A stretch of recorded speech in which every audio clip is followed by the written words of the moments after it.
For the best part of the last 4 or 5 years, I've been trying desperately to lose some weight.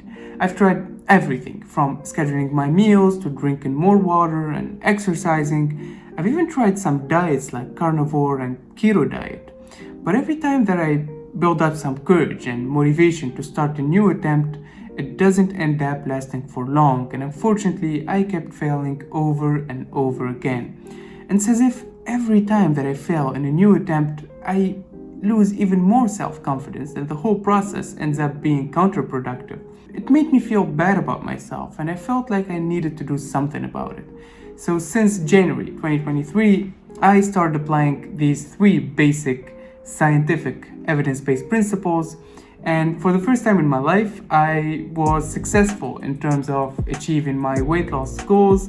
And I've actually lost 24 pounds in the course of the last 2 months. And I was amazed because no one on YouTube actually talked about these 3 basic principles. And no, this is not a clickbait. This is also not a magic formula that will make you lose 10 pounds in a week.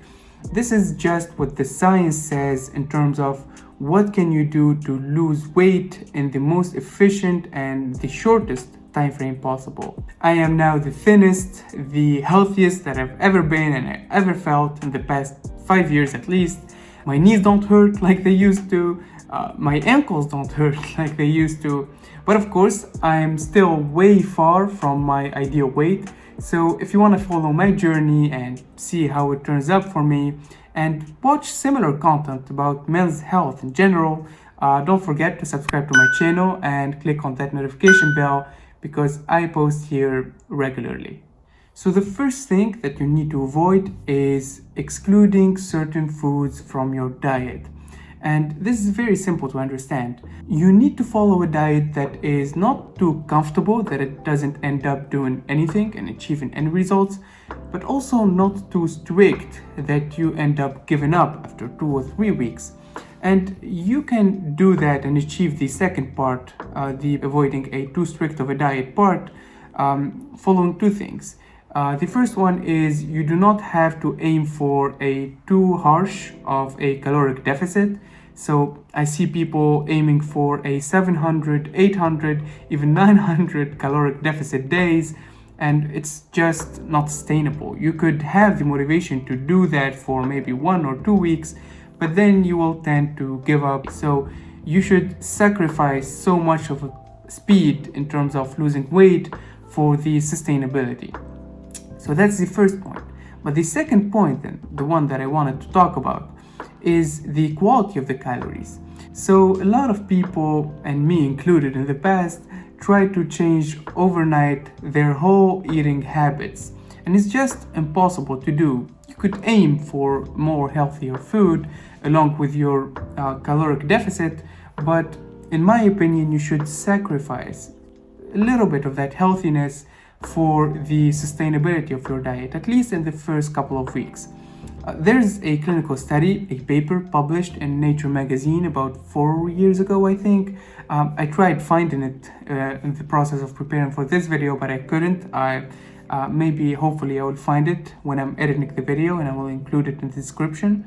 But this paper actually says that the authors here tried to demonstrate the efficacy of different diets, and they took 2 groups. Each group had about 30 patients. They told basically the 60 patients that they need to restrict their caloric intake to 1500 a day. But here's the plot twist. The authors went to the first group of patients and told them, listen, you have about 1500 calories a day to eat, but you have to restrict yourself to healthy foods. So you're not allowed to eat bread, you're not allowed to eat junk food, street food, unhealthy food. But that wasn't applied for the second group. So the second group could also eat only 1500 calories, but they could spend it on anything. They could eat 1500 calories a day in KFC, in McDonald's, or whatever they wish.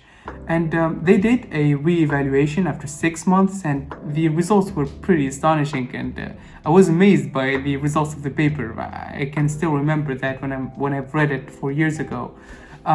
The results were that after 6 months of following this diet, both groups, 60 patients, received and achieved the same results in terms of the weight loss. They both lost X amount of weight. I think the second group that had more of a strict of a diet and they ate healthier food actually lost about, on average, 300 grams more, which is negligible if we think about the duration of 6 months.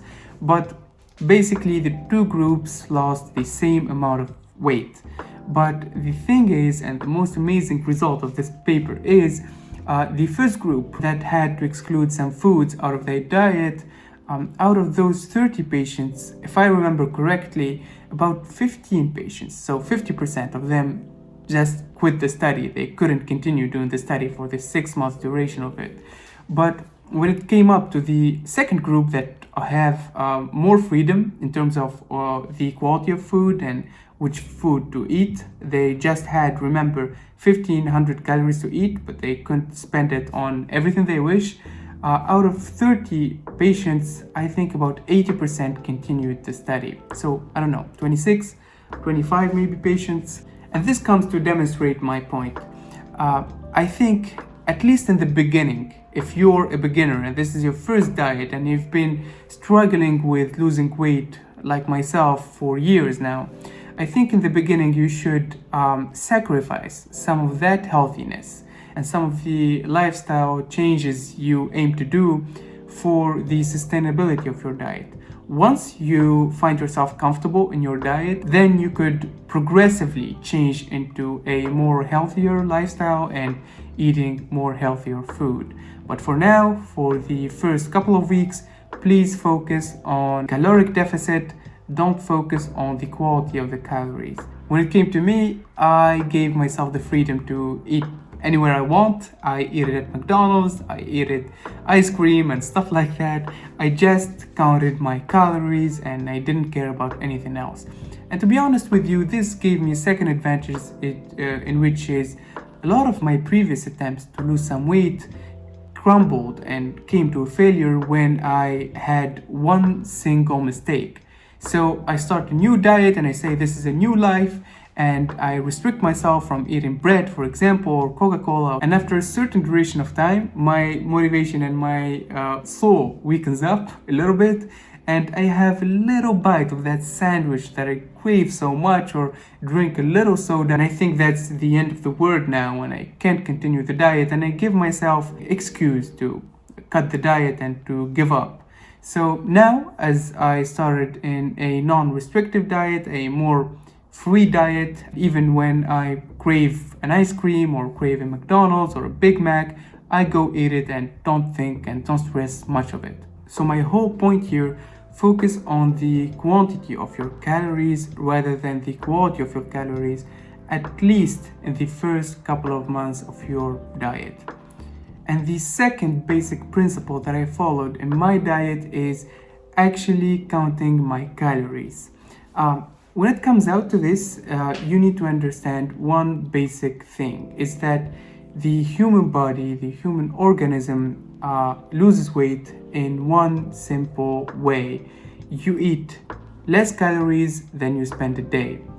Now, drinking more water and exercising and sleeping more and more comfortably, that all boils down to balancing that equation.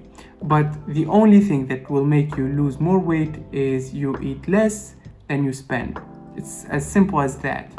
And when it comes to counting calories, you may say, okay, Fedi, it's understandable that we're going to restrict our calories intake if we're doing a diet.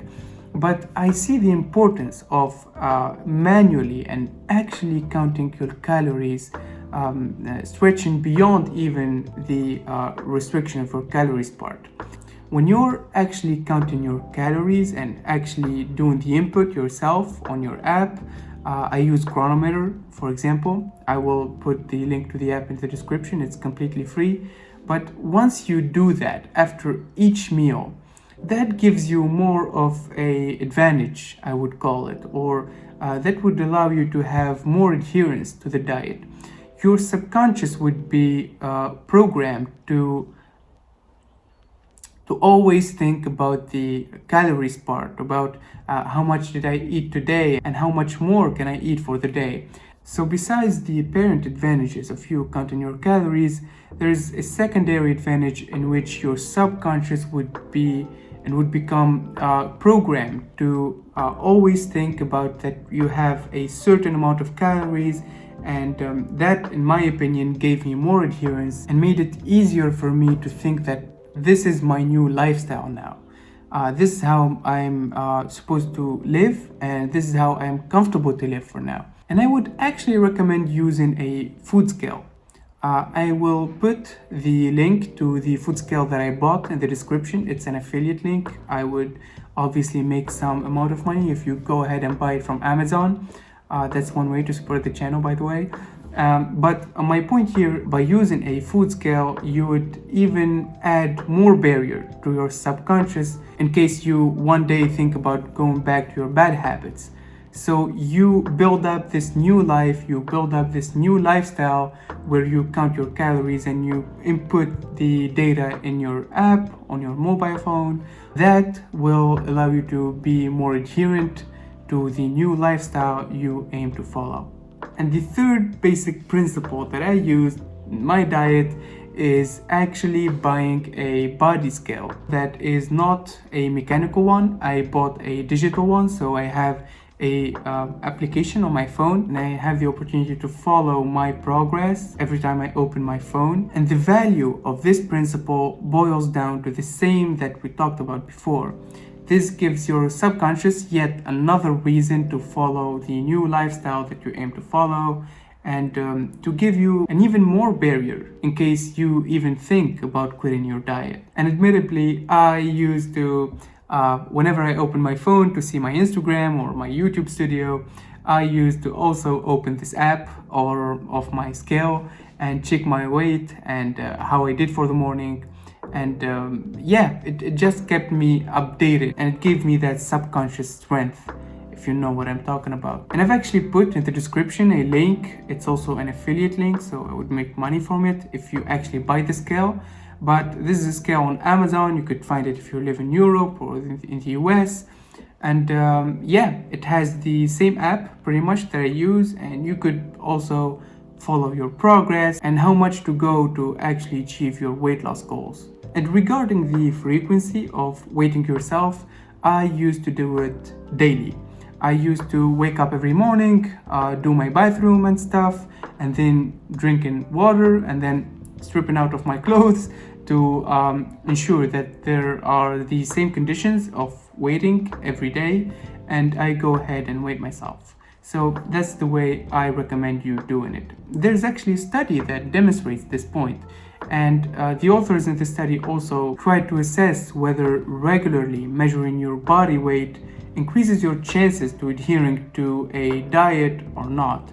And the results were, as the authors said, that the participants who decreased their frequency of self-weighting were most likely to report increases in their percentage of caloric intake from fat and in disinhibition, and decreases in cognitive restraint. So definitely buying a body weight scale like this one would yet add another factor to that mental strength that we look for in order to follow up and adhere to our diet. So this is it. These are my 3 basic principles. You could find all the sources of the studies that I mentioned or the principles that I talked about in the description. You can go ahead and read it by yourself and form your own opinion. But if there's one thing that I want you to take from this video, is that do not only measure a diet's efficacy by how much weight you could lose in 1 week or 2 weeks.